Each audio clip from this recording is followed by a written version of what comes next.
5 years ago, Jennifer Bree was struck down by myalgic encephalomyelitis, and found herself bedbound, a prisoner in her own body. Now, she has invited the world on an intimate journey into a condition that some deny even exists, interviewing fellow patients from all over the world, from her sickbed. She spoke to the BBC's Natasha Lipman.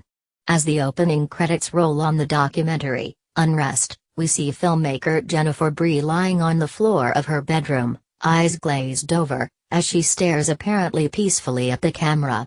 Then, with arms shaking, gasping for breath, she tries to pull herself up, managing only a few inches before she collapses back on the floor. Eventually she is able to crawl slowly to her bed, before dropping the camera, collapsing with relief and fatigue. Episodes like this initially came as a shock for Bree. Seemingly out of nowhere, she would suddenly lose all muscle force, unable to move her body, or even lift her head. She struggled to get words out, let alone form sentences, and even the smallest exertion would have knock-on effects that lasted for days, weeks, or even months. I'd never been sick before, and so I had this sense of abundance of health and body and life. I had never really heard about me or people becoming ill in their 20s, it just wasn't a part of my awareness. So I never imagined that something like this could happen to me. While studying for a PhD in political economy and statistics at Harvard, she met fellow student, Omar Wasaw, an internet analyst and entrepreneur who once taught Oprah Winfrey how to surf the net. They married in 2012. Home videos show the life Bree and Wasaw led before she became sick, traveling the world, scuba diving, candlelit dinners with friends, a perfect vision of a carefree young couple in love. Shortly before their wedding, they both contracted a virus, coming down with a high fever. Wasaw recovered completely, but afterwards Bree remained plagued by strange symptoms. Whenever she got a sore throat or a cold, she would have dizzy spells and crash out for days at a time. She suffered from insomnia and memory loss, symptoms she now recognizes as a mild form of me. They all seem to get worse after exercise. Omar and I used to always do this bike ride along the river, 6 miles out, 6 miles back, and I noticed that while I could make it 6 miles out, then I had to call a taxi to get back home. Or I would go skiing with my family, and suddenly feel my legs giving out, she says. I didn't know why. She suspected there might be something wrong with her immune system and went to her doctor, but the lab tests always came back normal.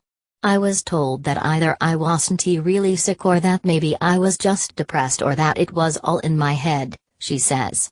Bree was eventually diagnosed with conversion disorder, a mental condition with unexplained physical symptoms, formerly known as hysteria, and told it was due to a childhood trauma she couldn't even remember.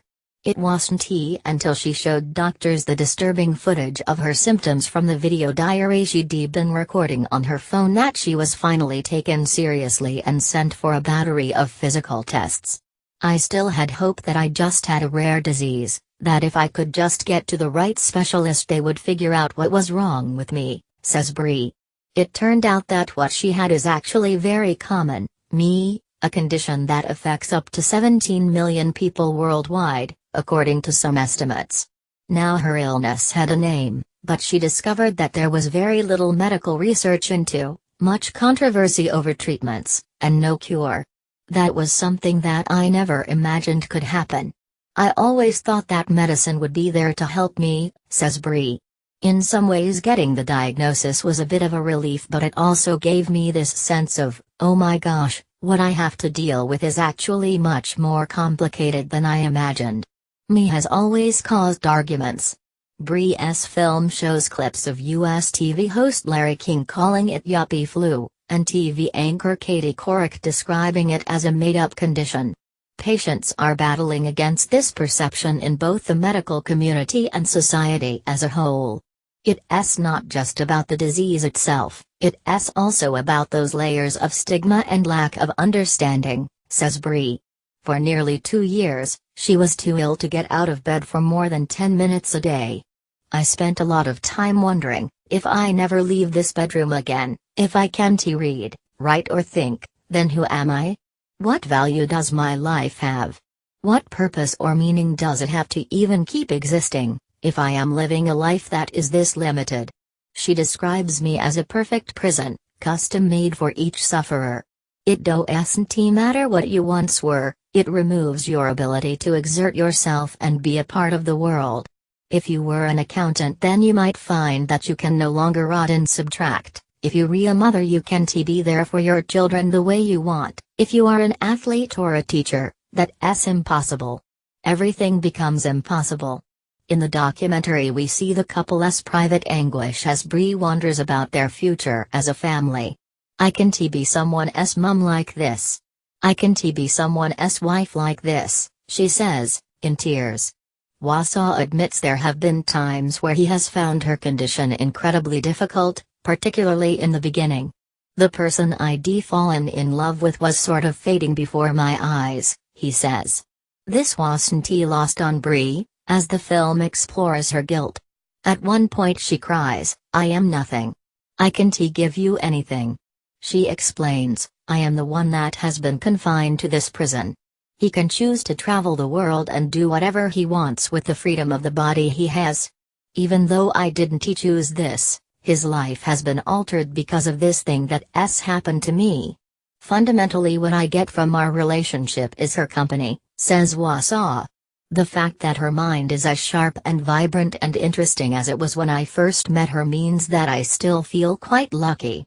Bree feels lucky too, even though there are days where her mind feels far from sharp. But she points out that it is still seen as exceptional for a man to stay and look after a woman.